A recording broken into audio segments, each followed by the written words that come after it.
Hello and welcome to the FleeceFolk Diary. My name is Azra and you can find me on Instagram and Ravelry as the Duchess of Sussex.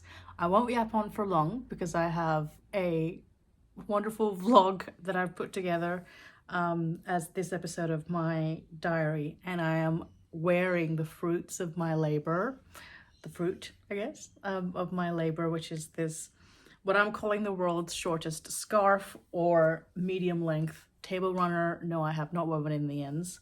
Who would I be if I did that before showing you? This is my South Suffolk fleece that I had processed and carded up into braids for Tour de Fleece that I never got to spin for Tour de Fleece. You can see the 8.5 kilometer reason as to why I didn't get to this fleece in the Tour de Fleece playlist on my channel. I filmed little tidbits of me spinning the South Suffolk. This is a down braid. It is incredibly spongy, but it does also lend itself quite easily for kind of a semi-long draw. I have done some lazy carding, so my long draw isn't as long drawy as you might think, but I spun that up into singles that I then plied into a 3-ply yarn that is this gorgeous round creamy natural colored wool. I also couldn't resist swatching some last night. I do have more plans for this, and I definitely have more of this fleece to process. I wanted to make something out of this fleece, and I wanted the first thing I make out of this fleece to be for the person that gifted me the fleece. So he gifted me, the owner of the sheep gifted me 2 full fleets, unskirted. So I laid it out on the lawn, and I could see kind of, the shape of the sheep, and it was just magnificent. My cat was obsessed with it. And I've been spinning this, and I've been playing with this fleece and with this fiber for the good part of a year, and I'm brimming with ideas for what to do with it. I had some intel that the owner of the sheep is the world's biggest Rabbitohs fan. The Rabbitohs, the South Sydney Rabbitohs are, I'm so sorry Australians, I can't remember if it's the Australian football AFL or the rugby league. The Rabbitohs are a team, and I've been told that there aren't other teams that are very obviously red and green. So even though these aren't the proper, actual, true shades of the Rabbitohs colors, I think it translates pretty all right into the scarf, interwoven with the natural colors. This was dyed with landscape dyes in the colorway Kelp. The colorway Kelp was quite saturated, and for me to exhaust the dye bath, I also slipped in some of the carded fiber in, which gave me this kind of really cool, is it cool or warm? Probably like a warm toned mint. So that was fun. This I can't wait to play with later. I have previously played with this Suffolk fleece dyed in the wool and then carded it, so now I get to say that I've done dyed in the wool, dyed in the roving, and dyed in the yarn, which is fabulous. And the red is Ruby Red from Earth Palette Dyes. Earth Palette Dyes are owned and run by the same folks that run Moseley Wool down in South Australia. Jane dyes some of my favorite braids ever. To exhaust this dye, I had to dye this twice because it was really coming up fuchsia, and I wanted a more kind of true holly, like currant red. But I think it's all worked out in the end. I popped this fiber in and got little sort of blips of the red dye. So I'm excited to play with this as well, or blend it with something else. And I'll cover this in another video, but I saved some combing waste from my Tour de Fleece processing of a Morit Finn Corriedale Romney cross fleece. And I had some of the combing waste that I was going to card up, but I popped that in as well into that dye bath to draw up. I didn't want to push, any of the dyes down the drain. That's ill-advised, so I'm happy with that as well. Anyway, the star of the show is this baby, And in this vlog, I cover everything from spinning the singles, plying the singles, to warping, weaving. You'll see I have a few adventures with that. This is only my 4th time weaving ever on a rigid heddle loom, and only my 2nd time playing with my Ashford 80cm rigid heddle loom. So, and my 1st time weaving wool, because I tend to only weave with cotton, and I've definitely learned a lot making this project.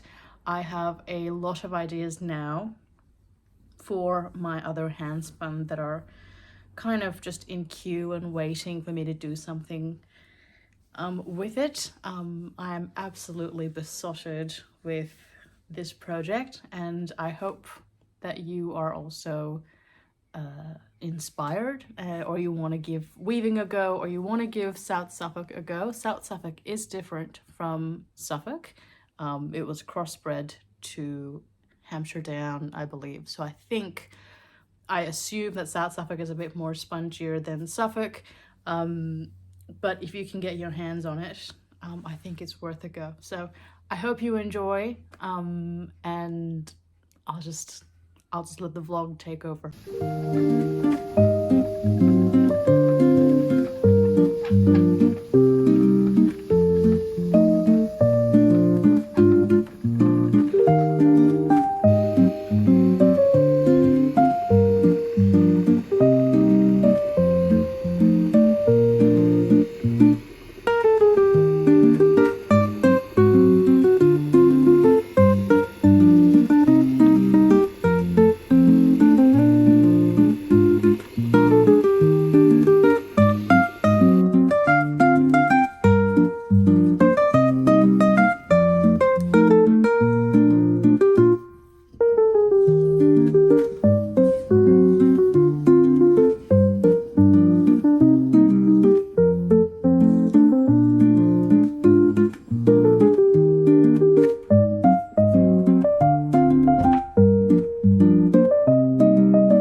Okay, I'm in my pajamas, so you know it's serious.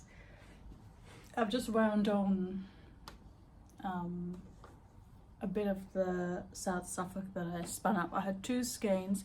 I didn't bother working out yardages, and I'm kind of kicking myself for it because it would have been nice to know how much all this used up, but I used up 1 whole skein, which was slightly smaller than this one, so I am a little scared about whether I have enough, but I can always spin more up. And I spun the 2 skeins like months apart, and they did seem to spin up just about the same. I'm not looking for perfection in this at all. I'm just wanting the grower of these fleece, or the growers or the sheep, but the shepherd, I guess, he's just a hobby farmer really, to just have, you know, be able to wear his babies or display his babies. So I'm making a simple scarf. You'll see I haven't quite put on, you know, a giant width. I have an 80 centimeter Ashford rigid heddle loom.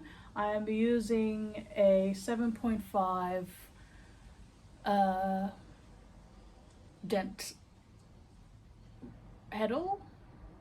I keep forgetting the words for it, but weavers will know. I'll put any notes I need up here in this empty space.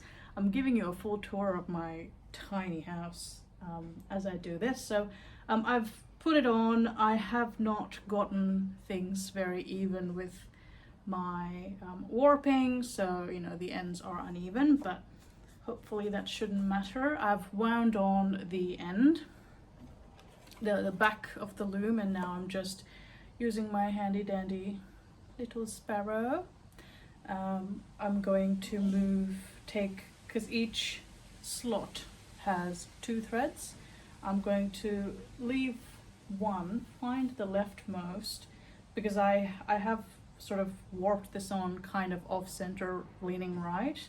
I'm going to thread the leftmost thread onto each slot up here. So I'll just do a bit of that. So this is my first time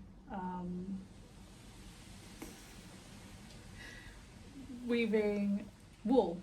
I usually do cotton, and you know, of all the wool I could have chosen, I have in fact opted for South Suffolk, which is great because it's not as sort of slippery as a Corriedale, let's say. So it is a little tricky.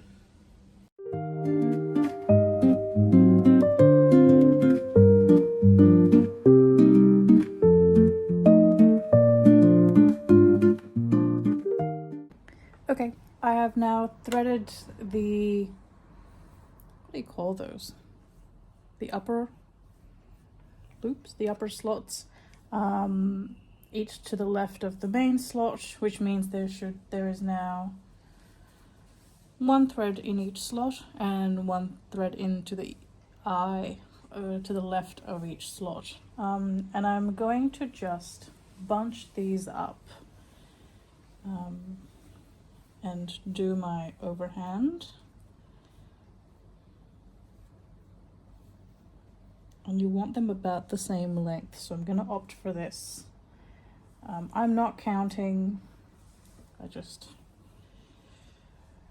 would not be.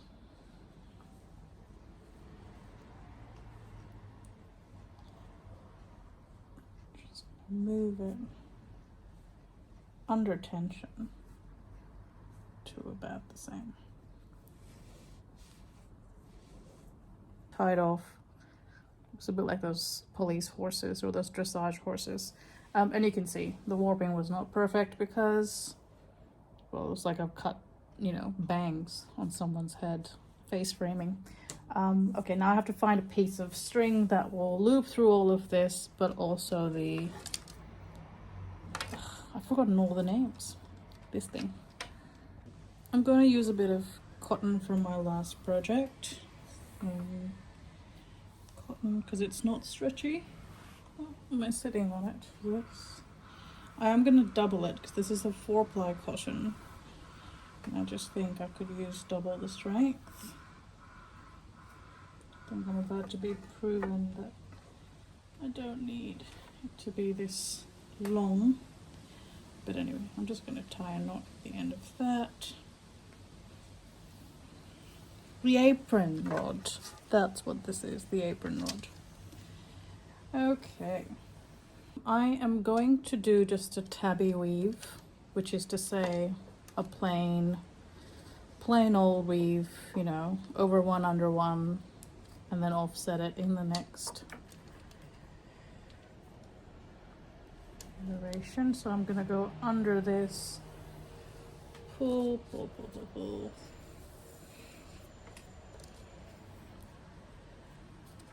Loop it under the apron, pull, pull, pull, pull. And this doesn't have to be super tight at the moment. You can adjust the tension after. I went under, didn't I? Yep, so I'm gonna go over on this bunch. So that's me going over.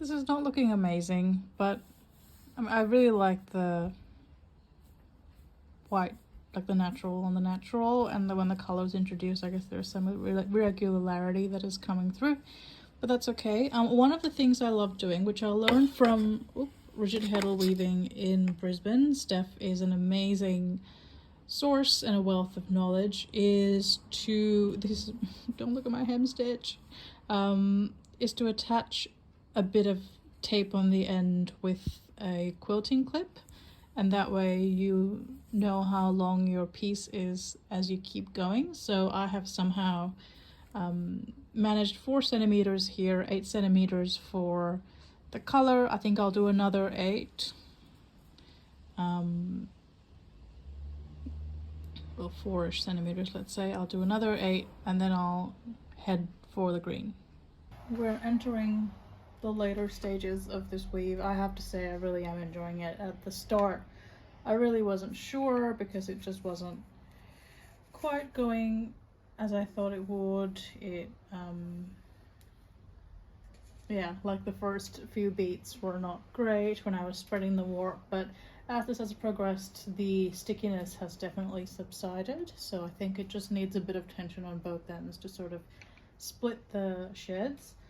Or split the two ends. I have employed the help of both my boat shuttles. I might, along with this video, share some of my cotton weaving that I've done recently.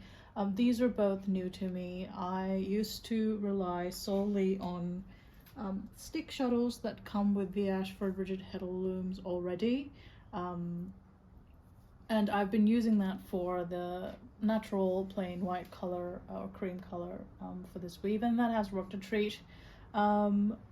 This width of weaving, which is what, maybe a foot? Not even. Yeah, not even. These about 24.5 centimeters. That is about 9 3/4 inches wide. This scarf, I am expecting some shrinkage, but I just thought I'd you know, have a little I'd just cover the end of this as I weave, because it is basically the width of the bow shuttle. I think any shuttle will do.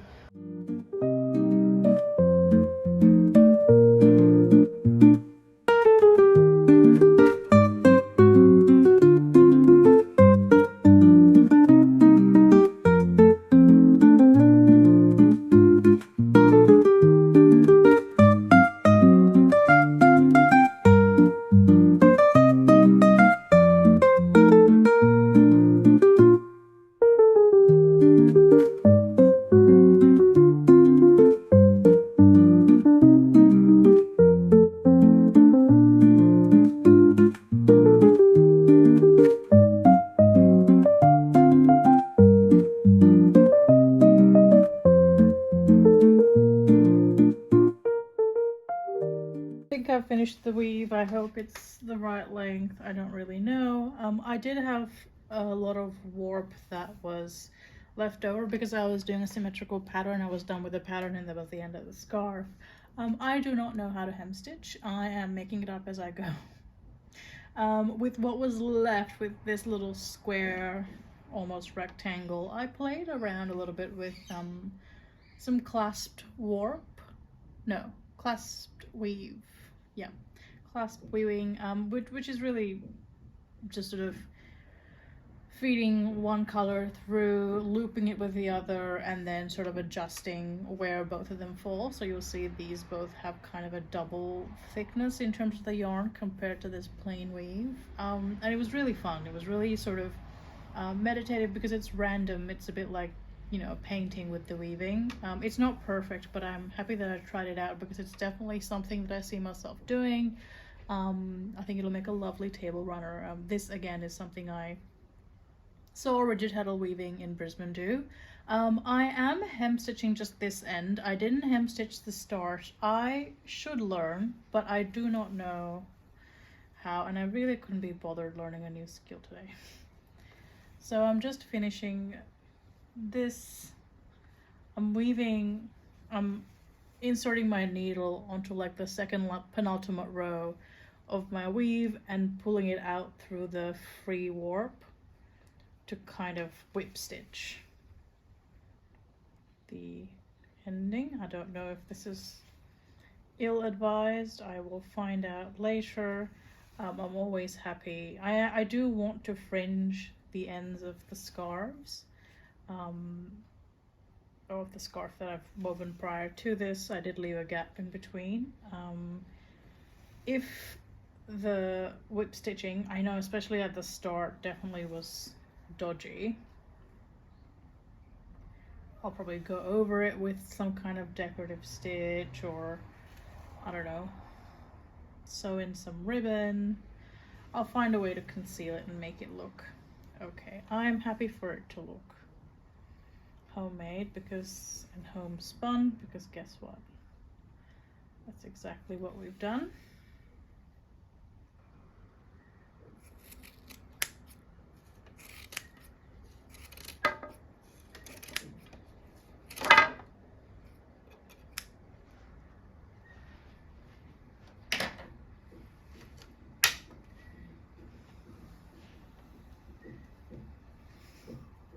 So beautiful. You'll see this is where I finished with the previous weave. I will cut this off as well.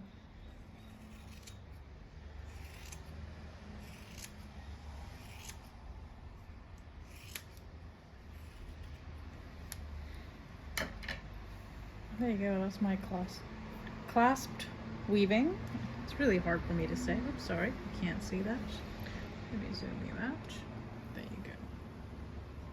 That's pretty cool. This could become, I don't know, a little, not that I can hang anything on my walls, but flip side is fun as well. Maybe a little mat of some sort, I don't know. Now for this baby, you can see, tried to hem stitch.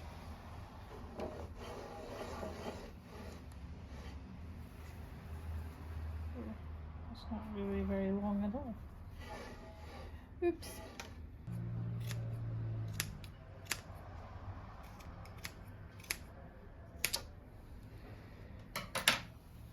There you have it.